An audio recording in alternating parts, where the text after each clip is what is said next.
नमस्कार, book shelf में आपका स्वागत है। और आज हम जिस किताब पर चर्चा करने जा रहे हैं और जिस लेखक से चर्चा करने जा रहे हैं वो वरिष्ठ पत्रकार रहे हैं और किताबों के क्षेत्र में भी उन्होंने काफ़ी काम किया। ऐसे ऐसे तमाम इश्यूज़ जो कि जैसे जीएसटी पर उन्होंने बेहतरीन एक किताब लिखी, और जो इस वक्त देश में जो चर्चा चल रही है, और आज से नहीं काफ़ी समय से हर चुनाव में इसकी चर्चा होती है, ईवीएम में जो घोटालेबाजी होती है, ईवीएम को लेकर के जो चर्चा होती है कि ईवीएम आखिर इलेक्ट्रॉनिक वोटिंग मशीन में कैसे गड़बड़ियां हो सकती हैं और कैसे इससे पूरा का पूरा चुनाव का जो परिदृश्य है वो बदल जाता है, पूरा नतीजा बदल जाता है। ये तमाम खुलासे संजय कुमार सिंह जो हमारे साथ इस वक्त मौजूद हैं, इस किताब के लेखक हैं। ईवीएम वॉशिंग मशीन में धुली, ये इनकी किताब है और इसको प्रवासी प्रेम पब्लिशिंग इंडिया ने छापा है। और ये किताब अपने आप में आज की तारीख में बेहद महत्वपूर्ण है क्योंकि ईवीएम पर बहस लंबे समय से चल रही है। और संजय जी, आपका बहुत स्वागत है। आपने ये किताब लिख करके एक बहुत बड़ा संदेश देने की कोशिश की है लोगों को कि ईवीएम वॉशिंग मशीन में धुली। ये जो एक आपने ये शीर्षक रखा है अपने आप में दिलचस्प है कि इसको आप कैसे एक्सप्लेन करेंगे अपनी इस किताब को कि कैसे, क्यों आपने ये शीर्षक चुना और क्यों ये विषय उठाया? हाँ, वो शीर्षक इसलिए है कि जब ईवीएम आई थी और ईवीएम से चुनाव शुरू हुए थे तो वो कांग्रेस का जमाना था और बीजेपी ने इसका बहुत विरोध किया था कि ईवीएम से चुनाव नहीं हो सकती है और ये वो ईवीएम से बेईमानी होती है चुनाव में और उसको सेट किया जा सकता है वगैरह वगैरह। तो जीवीएल नरसिम्हन बीजेपी के एक प्रवक्ता होते थे उस समय, उनकी एक किताब आई थी उन दिनों, और उन दिनों वो किताब 300 रुपये की थी। मेरी ये किताब आज 300 रुपये की है। तो आप समझ लीजिए कि वो कितनी महंगी किताब थी उस समय, जो ये कहती थी कि ईवीएम से सेट किया जा सकता है, उसमें गड़बड़ है। और सुब्रमण्यम स्वामी ने एक किताब का संपादन किया था जो कहता था कि देश में इलेक्ट्रॉनिक मशीन से चुनाव हो ही नहीं सकते। और इन दोनों किताबों की अब कोई चर्चा नहीं होती है और ईवीएम तो खैर अब धुली गई है वॉशिंग मशीन में। तो आइडिया वही है कि बीजेपी के लिए वॉशिंग मशीन पहले खराब थी और अब वो वॉशिंग मशीन में धुल गई, अब वो बिल्कुल ठीक है। तो अब पिछले 10 साल में जो सब हुआ है उसको देखते हुए मुझे लगा कि ये सब बताना और सबको एक साथ रिकॉर्ड करने की ज़रूरत है। तो उस आइडिया उसी से आया, वॉशिंग मशीन में धुली। लेकिन कहानी उसकी तो बहुत लंबी है और जाहिर है मुझे बिल्कुल यकीन नहीं है कि ईवीएम सेट नहीं किया जा सकता है, और सेट नहीं हो रहा है तब ये रिजल्ट आ रहा है। ये असंभव है मेरे हिसाब से। हाँ, लेकिन इसमें आपने अलग अलग उसमें अपने चैप्टर्स जो लिखे हैं, आपने करीब 17 अध्याय हैं और हर अध्याय यानी हर उस पे आपने लिखा है, हर पहलू पे कोशिश की है कि ईवीएम को लोगों को समझाएं कि इसका टेक्निकल एस्पेक्ट क्या है, कैसे इसमें हेर फेर छेड़छाड़ की जा सकती है, कैसे इससे चुनाव के नतीजे बदले जा सकते हैं, जिसका कि दावा सरकार करती रही है कि ऐसा कुछ नहीं होता और इससे सुरक्षित कुछ है ही नहीं। हाँ, लेकिन आपने इसको कैसे साबित किया अपनी इस किताब में और किस आधार पर आपने, किस तकनीकी आधार पर आपने इसको साबित करने की कोशिश की? सबसे पहले तो साबित तो बीजेपी ने ही कर दिया था कि हैक किया जा सकता है या सेट किया जा सकता है, और उसका वीडियो अभी भी मौजूद है। माने जब मैं किताब लिख रहा था उन दिनों देख रहा था तब तक मौजूद था, मैंने 10 साल बाद भी वो मौजूद है, उसका लिंक भी इस किताब में है। तो उस वीडियो को अगर आप देखेंगे, और वो वीडियो तब जिन्होंने वो बनाया था और उस समय जो टेक्निकली उन्होंने प्रूव किया था, हैक करके दिखाया था, उसकी वीडियो की रिकॉर्डिंग का और जो कमेंट्री है वो इंग्लिश में किसी अंग्रेज का है। तो जाहिर है उसको हिंदी में, मतलब अपने यहाँ तो अंग्रेजी वालों को भी उसको समझने में दिक्कत हुई होगी। तो मैंने वो कमेंट्री का हिंदी अनुवाद भी इसमें डाला है। जी। और अगर आप उसको देखें वहाँ वीडियो और इसको हिंदी में पढ़ें तो आपको समझ में आ जाएगा कि वो कैसे हैक हो सकता है, जो बीजेपी ने ही 10 साल पहले प्रूव किया था। मैंने उसमें कुछ नहीं किया है। तो बीजेपी का ही प्रूव किया हुआ वो वीडियो है, और वो वीडियो देख करके नहीं लगता है कि उसमें कुछ शैतानी है या वो गलत है। वो दिखा रहा है साफ साफ कि इसको हमने बदल दिया, ये देखिए। लेकिन जब कांग्रेस की सरकार थी इसलिए बीजेपी ने ऐसा किया, करके दिखाया, अपना वीडियो जारी किया। बीजेपी ये मान ले, ये मान ले कि उसने उस समय किया था और ऐसा कुछ नहीं था, तो मुझे कोई दिक्कत नहीं है। लेकिन उसने चुनाव ही इसी पे जीता कि ईवीएम खराब है, और अब चुनाव जीते जा रही है उसी ईवीएम के प्रयोग से। तो ये नैतिक रूप से वैसे कानूनी सब गलत है। और मतलब लेकिन ईवीएम को सिक्योर बनाने के लिए ये जो वीवीपैट आया उसके बाद कि भाई नहीं, लोग इतने सवाल उठा रहे हैं तो चलिए वीवीपैट भी ले आते हैं।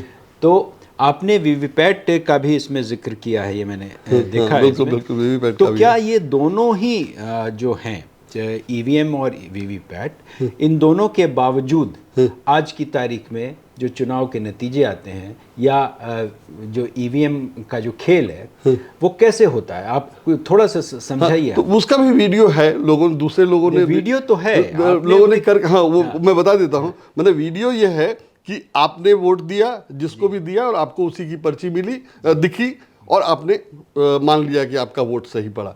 लेकिन अगर वो सही होता तो उसी पर्ची को गिना जाना चाहिए, और या और ज़्यादा गिना जाए जितना गिना जा रहा है उससे, जिसकी मांग सरकार नहीं सुन रही है।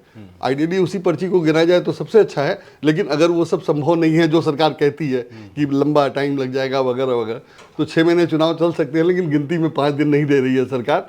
तो वो सब अपनी जगह है। लेकिन इसमें सब मोटे तौर पर सबसे ये बात है कि दिखाया जा चुका है कि आप वोट किसी को दे, पर्ची किसी को मिले। और दूसरे कि जब कोई वोटर शिकायत करने जाता है कि मैंने तो भाई इसको वोट दिया था और पर्ची इसकी मिली, तो उसको धमकाया जाता है, उसकी शिकायत दर्ज नहीं की जाती है। टेक्निकली ये फिजिबल है कि आप मशीन को ऐसे सेट कर दें कि हर 5 वोट के बाद, 10 वोट के बाद आप किसी को वोट दें, वो जाएगा किसी एक को। ये सेट किया जा सकता है। तो मान लीजिए आपने वोट दिया और आपको पर्ची गलत दिखी, तो आप जाएंगे शिकायत करने। तो आपकी शिकायत अगर दर्ज कर ली जाए और देश भर में ये शिकायत दर्ज हो, तो एक रिकॉर्ड मिलेगा कि इतने लोगों ने शिकायत की, इतने लोगों को गड़बड़ वोट हुआ, इस टाइम में, इस पीरियड में, इस नंबर के वोट पे वगैरह। फिर उसको चेक किया जा सकता है, जो सरकार नहीं कर रही है। और शिकायत करने वालों को धमकाया जाता है कि फिर गलत हुआ तो तुम्हारी शिकायत, अगर ठीक इस बार वोट डाले और फिर ठीक निकल गया तो वगैरह वगैरह। बाद में शायद सरकार ने कानून ही बना दी कि आप शिकायत ही नहीं कर सकते। इसकी क्या ज़रूरत थी?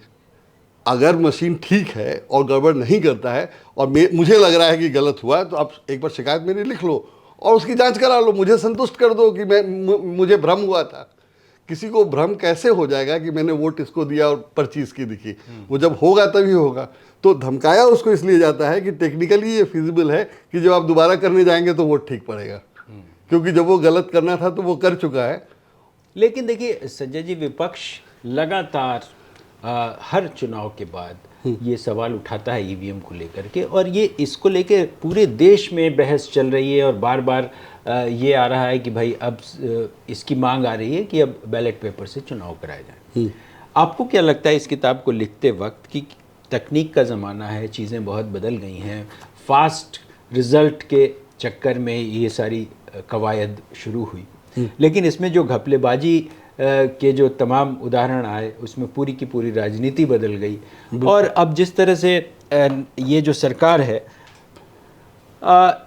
एक राष्ट्र एक चुनाव की भी बात करती है ऐसे समय में, तो ईवीएम का अगर ये हाल रहा तो एक राष्ट्र एक चुनाव के बाद देश का जो हाल है वो क्या होगा? बिल्कुल, बहुत ही खतरनाक और डरावना है। जो अभी स्थिति है वो यही है ना कि सरकार जो चाहे वो होगा, और लगभग सुप्रीम कोर्ट सरकार के नियंत्रण में है। माने ये अवमानना की बात नहीं है, लेकिन जो व्यवहारिक स्थिति है वो हम देख रहे हैं। अभी जो मुख्य न्यायाधीश हैं वो सरकार के खिलाफ है, तो आप देख लीजिए कि उनका स्वागत में ही लोग नहीं आ रहे हैं राज्यों में।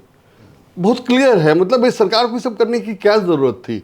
अगर मुख्य न्यायाधीश हैं, उनके पर्याप्त सम्मान अगर पहले कर रहे थे, अभी भी करें, और वो खिलाफ हैं और समर्थन में हैं, आपकी बात मानते हैं नहीं मानते हैं, फिर भी मुख्य न्यायाधीश का एक सम्मान होता है। लेकिन उनको मुख्य न्यायाधीश महसूस कर रहे हैं कि उनका सम्मान इसलिए नहीं किया जा रहा है क्योंकि वो सरकार के खिलाफ है या खिलाफ वो हो सकते हैं। उन्होंने जो कहा वो खबरें नहीं छपती हैं, तो सब कुछ तो अपनी जगह है। तो सरकार जब सुप्रीम कोर्ट तक को नियंत्रण में, इलेक्शन कमिश्नर की नियुक्ति का मामला देख लीजिए, उस पर सुनवाई नहीं हुई। किताब में वेट करता रहा कि वो मामला निपट जाए तो मैं किताब फाइनल करूं, और चूंकि वो फाइनल नहीं हुआ तो मुझे किताब वैसे ही छापना पड़ा और मुझे लिखना पड़ा कि ये इसमें है, और मैंने नोट करके रखा हुआ कि जब उसमें कुछ फैसला आ जाएगा तो अपडेटेड एडिशन आएगा। तो वो तो बात की बात, लेकिन स्थिति ये है कि सरकार कुछ सुनवाई ही नहीं कर रही है। अशोका विश्वविद्यालय से शुरू हुई थी रिसर्च की बात, आप रिसर्च हो जाने देते, आते उसके रिसर्च, उसके बाद उसको गलत प्रूव कर देते, उसको टांग देते, गलत रिसर्च था तो आपने वो होने ही नहीं दिया। इसी तरह अभी एक गांव में, महाराष्ट्र के गांव में हुआ कि वो गलत पड़ गए हैं, हम फिर से चेक करा लेंगे। क्या दिक्कत था उसमें, चेक करा लेने देते। यही ना होता कि हाँ ईवीएम गलत प्रूव हो गया, आप नहीं मान रहे थे, नहीं मानते। अगर ये प्रूव कर दे, ज्यादा से ज्यादा ये प्रूव कर देते, तो प्रूव तो वो पहले से है, आप ही कह रहे थे, लेकिन अब नहीं प्रूव होने देना चाहते हैं, तो ये क्या मतलब है। तो मुझे लगता है कि एक देश एक चुनाव का मकसद ये है कि जब कभी अगली बार बीजेपी गई तो 15 लाख जैसा कुछ घोषणा होगा और पूरा देश 15 लाख के लालच में वोट दे देगा, और फिर जब आ गए तो आधा नहीं 80% काम हो चुका है, अब तो सिर्फ सुप्रीम कोर्ट और यही बचा है जिसको कंट्रोल करना है। तो अगली बार अगर वो हो गया तो फिर बीजेपी कभी हारेगी नहीं। कोशिश है, लेकिन अब वो कितना व्यावहारिक है कितना नहीं, ये तो नहीं, मैं वही कह रहा हूँ कि अगर वो हो गया तो डरावना इसीलिए कि अगर वो हो गया तो फिर लोकतंत्र नहीं रह जाएगा, चुनाव होगा और हमेशा बीजेपी जीतेगी, इसी की तैयारी है, ऐसा ही लग रहा है। तो ये जो किताब है इसका मकसद ये है कि लोगों को ये पता चले कि भाई ईवीएम के ख़तरे क्या हैं और उसमें चुनाव में कितनी निष्पक्षता है, और इसके खिलाफ कहीं ना कहीं एक आवाज़ उठनी चाहिए, और कहीं ना कहीं एक बैलेट पेपर की तरफ वापस लौटने की जो मांग है आइडियली वो सब होना चाहिए। हाँ। लेकिन ये सब कुछ होने वाला नहीं है, और ये किताब ना बिक रही है ना लोग पढ़ रहे हैं। लेकिन मेरा काम था कि मैं लोगों को बता दूं, और अगर कल को कोई कहे कि नहीं ऐसा था, जैसे लोग कहते हैं कि सरकार ने तो चैलेंज किया था कि आओ हैक करके दिखाओ, ये माहौल बनाया गया है। ये माहौल बनाया गया है कि जो हार जाता है वो नहीं कहता है कि ईवीएम खराब है। तो मैंने वो सब रिकॉर्ड कर दिया है इसमें कि प्रधानमंत्री जब पिछली बार सीटें कम हो गई तो उन्होंने कहा कि मैंने पूछा कि ईवीएम जिंदा है कि मर गया, लेकिन जब हरियाणा में जीत गए तब नहीं पूछा उन्होंने कि ईवीएम जिंदा हो गया। तब तो उनको कहना चाहिए था ना कि हरियाणा में रिजल्ट आ गया। हरियाणा का रिजल्ट बिल्कुल अनएक्सपेक्टेड था, महाराष्ट्र का बिल्कुल अनएक्सपेक्टेड था। तो जब आप लोकसभा में सीटें कम होने पे कह रहे थे और कहा, बाकायदा प्रचारित किया कि ईवीएम जिंदा है कि मर गया, तो महाराष्ट्र में जब लोग खुद चुनाव करा रहे थे तो उनको करा नहीं देते। सरकार नहीं बनी थी लेकिन प्रशासन ने उसको चुनाव नहीं होने दिया। तो ये समझने वाली बात है, लेकिन लोग समझ नहीं रहे, देख नहीं रहे, या बीजेपी का प्रचार तंत्र इसे लोगों के दिमाग में रजिस्टर नहीं होने दे रहा है। तो मैंने अपना काम किया है कि सब लिख करके रिकॉर्ड कर दिया है, जिसको पढ़ना है पढ़े, समझना है समझे, नहीं समझना है तो मैं तो और लोगों से बहुत अच्छी नहीं चलिए, खैर बहुत अच्छी बात है कि आपने अपने जो भी थॉट हैं, जो भी विचार हैं ईवीएम को लेकर के फैक्चुअली उसको रखने की कोशिश की। बिल्कुल। और आपकी ये मैं देख रहा था कि आपने एक बहुत महत्वपूर्ण जीएसटी पे भी एक किताब लिखी है, 100 झंझट। बिल्कुल। हाँ? और आप पत्रकारिता पे तो खैर आपने लिखा ही है। इसके अलावा अब आप क्या लिखने जा रहे हैं, क्या नया सोचा है? नहीं, बीच में एक किताब मेरी इस पे थी, पत्रकारिता पे जी, जो नहीं छपी। मैंने पब्लिशर ने लास्ट में मना तो नहीं किया लेकिन नहीं छापा। तो आप उसका जो भी मतलब लगाइए। जो मैं रोज लिखता हूँ उसमें यही था कि रोज अखबारों में किस तरह से हेडलाइन में या खबर के प्लेसमेंट में खेल किया जाता है कि प्रो बीजेपी खबरें ही प्रोमिनेंटली छपती हैं, और जो बीजेपी के खिलाफ किसी भी तरह से हो सकती है या कोई रिजल्ट दे सकती है, वो खबरें ज़्यादातर अखबारों में नहीं होती हैं। तो ये मैंने लिखा था, और रोज़ के अखबारों का डेट लिख के अखबारों के हेडलाइन के साथ, पन्ने के साथ की फोटो कॉपी के साथ वो तैयार किया था, जो नहीं छपा। तो बाद में मैंने उस पर अब रेगुलर लिखता हूँ, अपना वो रिकॉर्ड हो रहा है, उसको लोग पढ़े ना पढ़े मुझे नहीं लगता। चलिए खैर, ये आप तो कहिए कि पढ़े ना पढ़े, आपने चीजें मैं अपना काम कर रहा हूँ, मैं अपना काम कर रहा हूँ। कम से कम कोई भी लेखक ये सोचता है कि उसने अपनी तरफ से जो उसको देना था दे दिया, बाकी तो पाठकों पर ही है कि वो कितनी पढ़ी जाती हैं कितनी नहीं पढ़ी जाती। लेकिन बहुत अच्छा लगा आपसे बात करके, कम से कम आपने ऐसे विषय उठाए हैं जो आम लोगों से जुड़े हुए विषय हैं और जो आज के ज़माने में, आज के दौर में बेहद महत्वपूर्ण है। और इसके लिए आपको बहुत बधाई और बहुत शुभकामनाएं कि आगे भी आप लगातार लिखते रहें। आप हमारे साथ आए, अच्छा लगा संजय जी, और आप लगातार लिखते रहें। बहुत धन्यवाद आपका। धन्यवाद।